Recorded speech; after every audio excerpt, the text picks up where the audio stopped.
هي الحلقات تحفظني بآيات من القرآن، هي الحلقات تملأني بحب المصطفى العدنان، هي الحلقات تحفظني بآيات من القرآن، هي الحلقات تملأني بحب المصطفى. اعوذ باللہ من الشیطان الرجیم، بسم اللہ الرحمن الرحیم. ناظرین کرام، السلام علیکم ورحمۃ اللہ وبرکاتہ. ترکیب القرآن کے اس سلسلے میں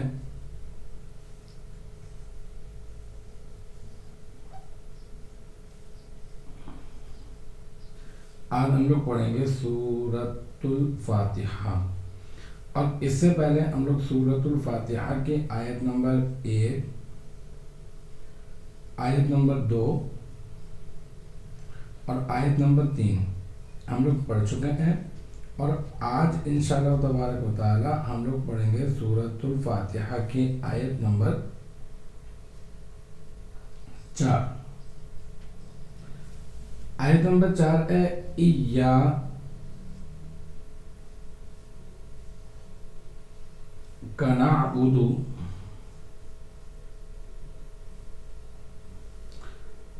بلکہ تھوڑا سا فاصلے سے لکھ دیتا ہوں. نعبد و ایاک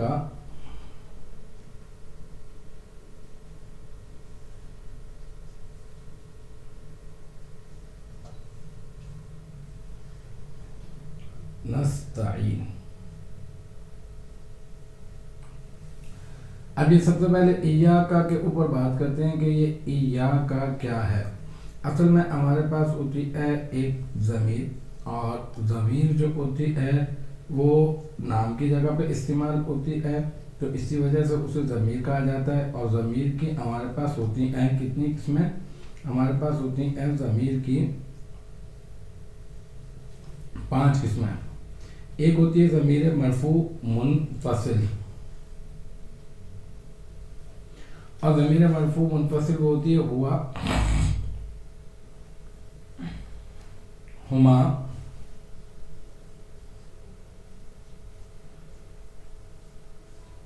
ہم، ہیا، ہما، ہننا وغیرہ. اور ایک ضمیر ہم نے پڑھی تھی، وہ ضمیر ہوتی ہے ضمیر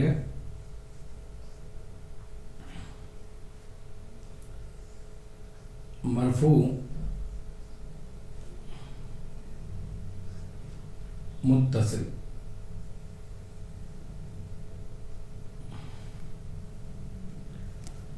جیسے کہ ضربا اور ضربا. ابھی جو دواد، را اور با ہے یہ حروف اصلیہ، اور یہ جو آگے یہ جو الف ہے یہ کیا ہے؟ یہ ضمیر ہے. اور اس ضمیر کو کہتے ہیں ضمیر مرفوع، کیونکہ یہ محل رفع میں واقع ہے، یعنی یہ فاعل بن کر آ رہی ہے، اور فاعل جو ہوتا ہے وہ حالت رفعی میں ہوتا ہے، تو اس وجہ سے اس کو ہم لوگ کہیں گے ضمیر مرفوع. اور کیونکہ یہ ملی ہوئی ہے نا، اپنے عامل سے جو ہے وہ جدا نہیں ہے، تو اسی وجہ سے ہم لوگ اس کو کہیں گے ضمیر مرفوع متصل. اچھا، ایک ضمیر ہوتی ہے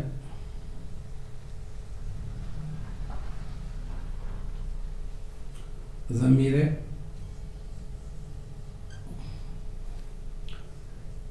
منصوب متصل. وہ کون سی ہوتی ہے؟ وہ ہوتی ہے ہو، ہما، ہم، اور ہا، ہما، ہننا. یہ کیا ہوتا ہے؟ یہ اپنے عامل سے ملی ہوئی ہوتی ہے، لیکن یہ جو ہے وہ محل نصب میں واقع ہوتی ہے. ٹھیک ہے، یعنی جو نصب کے جو مطلب مقامات ہیں نا، تو یہ اس مقام پر جو ہے نا وہ فٹ ہو سکتی ہے. اور نصب کا جو سب سے اہم ترین مقام ہے وہ ہے مفعول. تو عموماً یہ والی جو ضمیر ہے، یہ جو ہو، ہما، ہم، یہ والی ضمیر جو ہے وہ مفعول ای بن کر آتی ہے. جیسے کہ مثال کے طور پر آپ یوں لے لیں ضربا. اب یہ ضربا جو ہے نا وہ فعل ہو گیا، اور اس میں جو ضربا کے اندر جو ہوا ضمیر ہے نا، ہوا ضمیر، یہ ہوا ضمیر اس کا فاعل ہو گئی. اور یہ والا جو ہو ہے، یہ والا جو ہو، یہ ہو ضمیر جو ہے یہ ہے ضمیر منصوب متصل. اور یہ کیا بن رہی ہے یہاں پر محل نصب میں واقع، کیونکہ فاعل پیچھے موجود ہے اور فعل یہ ہو گیا. اب ہمیں کیا چاہیے تھا؟ مفعول. تو لہٰذا ہم نے اس کو کیا بنا دیا؟ ہو ضمیر کو ہم نے مفعول بنا دیا. تو اس طرح سے ہم لوگ سمجھ سکتے ہیں اس کو کہ یہ جو ہے وہ منصوب متصل ہوتی ہے، کیونکہ یہ اپنے عامل سے ملی ہوئی ہوتی ہے. تو اس وجہ سے جو ہے وہ اس کو ضمیر منصوب متصل کہا جاتا ہے، اور یہ عموماً جو ہے وہ محل نصب میں واقع ہوتی ہے. مطلب یہ کہ جو نصب کے مقامات ہیں وہاں پر جو ہے وہ یہ آتی ہے. اچھا، ایک اور ضمیر ہے. اچھا، وہ ضمیر کیا ہے؟ وہ ضمیر جو تو یہی ہے، مطلب یہی والی ضمیر ہے، اس میں تھوڑی سی چینجنگ ہوتی ہے تو وہ کوئی اور ضمیر بن جاتی ہے. وہ کون سی ہے؟ وہ ضمیر منصوب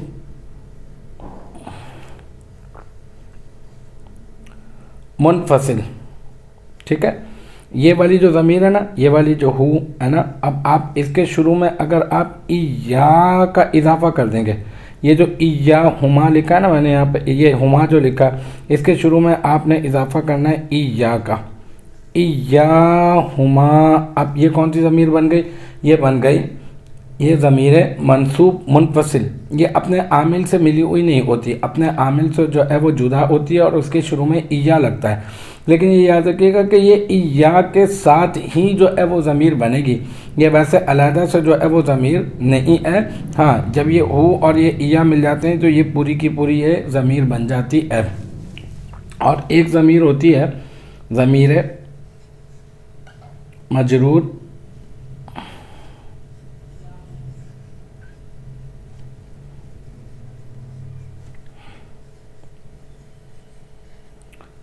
متصل. یہ جو ضمیر مجرور متصل ہوتی ہے، یہی والی جو ضمیر ہے نا، او ہما، اس سے پہلے اگر آپ کوئی حرف جر لے آئیں، جیسے مثال کے طور پر میں لے آتا ہوں لام. ٹھیک ہے، تو یہ بن جائے گا کیا؟ لہو. اور پھر اسی طرح سے میں اس کو پڑھ دیتا ہوں لہما، لہم، لہا، لہما، لہن، لکا، لکما، لکم، لکی، لکما، لکن. اور اس کے علاوہ جو ہے نا یہ جو ہے لی اور لنا، تو یہ ضمیر بن جاتی ہے ضمیر مجرور متصل جب اس پر کوئی حرف جر آ جاتا ہے یا پھر اس سے پہلے کوئی مضاف آ جاتا ہے. جیسے کہ مثال کے طور پر میں لکھتا ہوں یہاں پہ کتاب اور یہاں پر ہو لکھتا ہوں، تو اب یہ جو کتاب ہے نا، یہ کتاب جو ہے وہ میں نے بنا دیا مضاف، کیونکہ یہ نکرہ ہے، اور یہ جو ضمیر ہے یہ معرفہ ہے، اور اس ضمیر کو ہم لوگوں نے کیا بنا دیا؟ مضاف الیہ. تو پھر یہ مضاف اپنے مضاف الیہ سے مل کر مرکب اضافی ہوا. بتانے کی بات یہاں پر ہے یہ والی جو ضمیر ہے، اس ضمیر کو ضمیر مجرور متصل کہیں گے. تو یہی والی ضمیر ہوتی ہے، لیکن اگر یہ حالت جزی میں ہوتی ہے، مطلب اگر کوئی جر آ جاتا ہے، جر آنے کی کوئی وجہ آ جاتی ہے اس سے پہلے، تو ہم لوگ اسی ضمیر کو ضمیر مجرور متصل کہہ دیتے ہیں.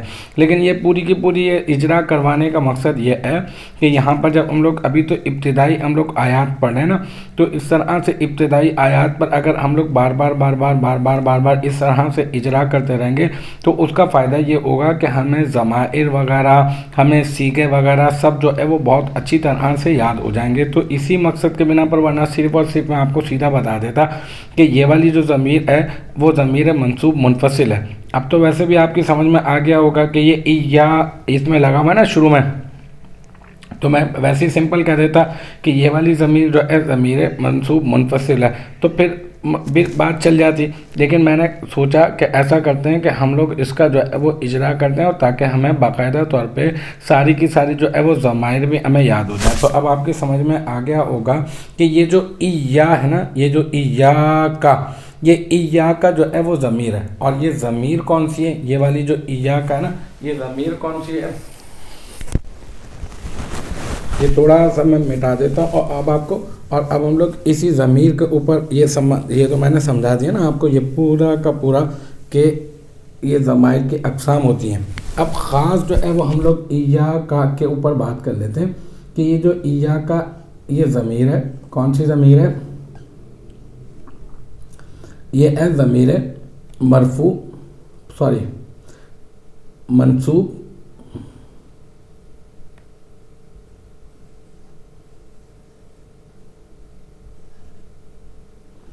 منفصل، اپنے عامل سے ملی ہوئی نہیں ہے، اپنے عامل سے جدا ہے اور محل نصب میں واقع ہے، ٹھیک ہے۔ اچھا دوسرا یہ کہ یہ ہے کون سی، مطلب اس اعتبار سے صیغے کے اعتبار سے یہ واحد مذکر کی ہے یا پھر تثنیہ مذکر کی ہے یا جمع مذکر کی، تو آپ کا جواب یہ ہوگا کہ یہ ہے واحد مذکر حاضر، واحد مذکر حاضر کی ضمیر ہے۔ اچھا یہ محل نصب میں واقع آپ نے کہا، یعنی حالت نصبی والی جو جگہ ہے وہاں پر جو ہے یہ آ رہی ہے، تو یہاں پر کیا وجہ ہے کہ یہ حالت نصبی والی جگہ پر آ رہی ہے؟ اصل میں یہ مفعول بن رہی ہے۔ اچھا اگر مفعول بن رہی ہے تو پھر مفعول بھی بن رہی ہے، اگر مفعول بھی بن رہی ہے تو پھر فعل اور فاعل کا ہے۔ اصل میں فعل اور فاعل جو ہے نا وہ تو ہے آگے، تو کیا ایسا ہو سکتا ہے کہ فعل اور فاعل سے پہلے مفعول آ جائے؟ ہاں بالکل، اگر فعل اور فاعل سے پہلے مفعول آتا ہے تو ہم لوگ بس اتنی قید لگائیں گے کہ مفعول بھی مقدم، تو ہم لوگ اس کو کیا کہیں گے؟ ہم لوگ کہیں گے یہ ہے مفعول بھی مقدم، ٹھیک ہے۔ یہ مفعول بن رہی ہے، فعل اور فاعل یہ موجود ہے، اس کے اوپر ابھی ہم لوگ مزید بات کرتے ہیں، لیکن ابھی یاد رکھیں کہ یہ فعل بھی ہے اور فاعل بھی ہے، اور اسی فعل اور فاعل کا یہ والی جو ضمیر ہے نا، یہ والی ضمیر جو ہے وہ اسی فعل اور فاعل کا جو ہے وہ مفعول بن رہی ہے۔ تو اب ہم لوگوں نے اس کے بارے میں، تو اب اس کے بارے میں اگر کی ہے تو اس کا مطلب یہ والی جو ہے اس کے بارے میں بھی بات ہو گئی، ٹھیک ہے نا، کیونکہ یہ دونوں ایاکا ہیں اور دونوں کے ساتھ جو ہے وہ بالکل سیم جو ہے وہ یہی حساب کتاب ہے کہ یہ دونوں جو ہے وہ مفعول بھی مقدم بن رہا ہے۔ یہاں پر یہ نعبدو کا مفعول بھی مقدم بن رہی ہے اور یہ نستعینو کا مفعول بھی مقدم بن رہی ہے، یہ والی ضمیر۔ تو یہ ایاکا اور یہ والا ایاکا، یہ دونوں ایاکا تو آپ یہ سمجھ میں آ گیا۔ اب ہم لوگ اس کے اوپر بات کرتے ہیں، نعبدو کے اوپر، کہ اس کے جو حروف اصلیہ ہیں وہ کیا ہیں؟ کیا لگ رہا ہے آپ کو؟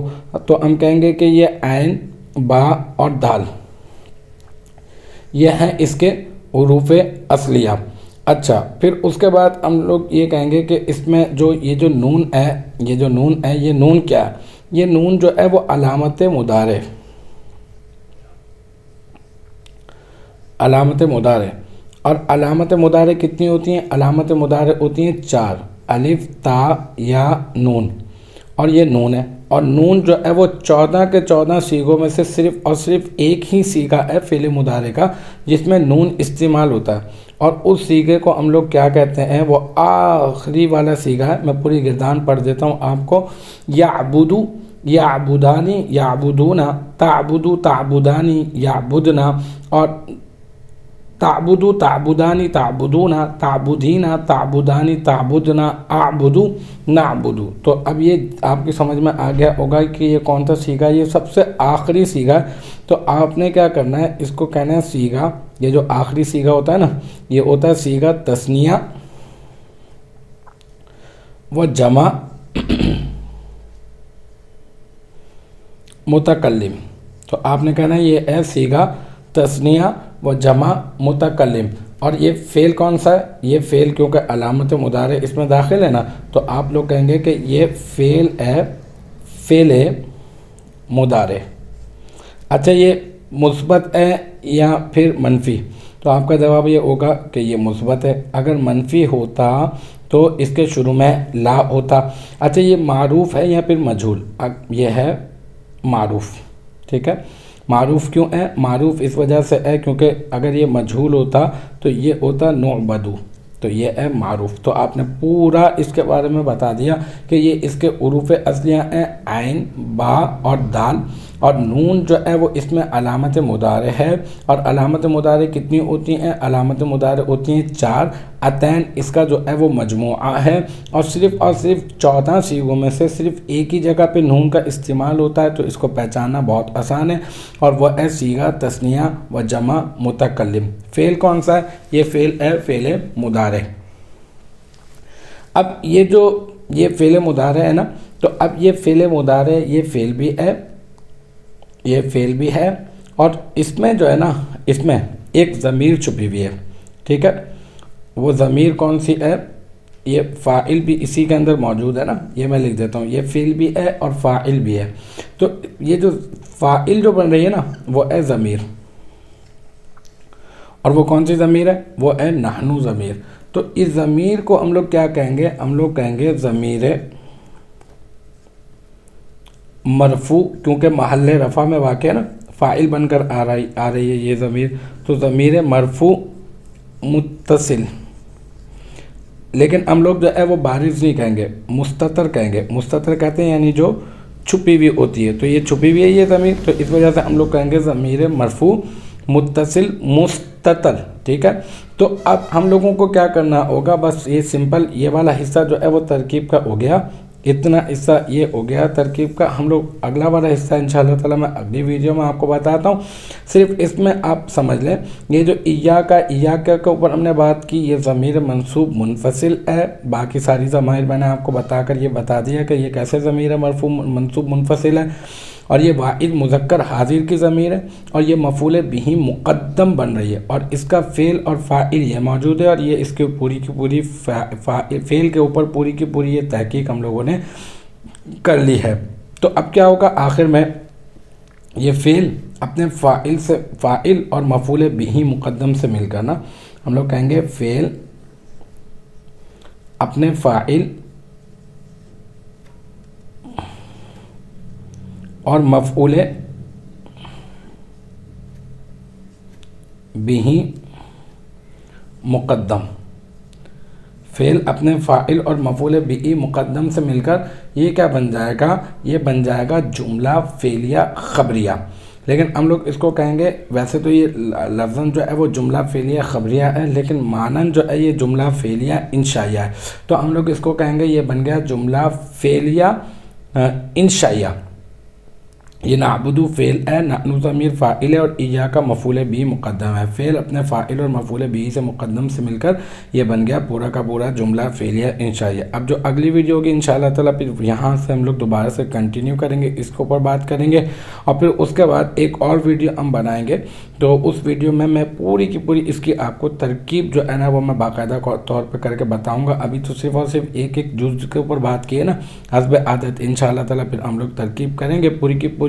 تو ابھی آج کی جو ویڈیو ہے اس کو یہیں پہ اختتام پذیر کرتے ہیں۔ امید ہے کہ یہاں تک کی اتنی ساری جو باتیں میں نے آپ سے کی ہیں وہ آپ کی سمجھ میں آ گئی ہوں گی۔ انشاءاللہ تبارک و تعالیٰ نیکسٹ ٹائم اگلی ویڈیو کے ساتھ ملاقات ہوگی۔ آپ اپنا بہت خیال رکھیے گا۔ وآخر دعوانا ان الحمدللہ رب العالمین۔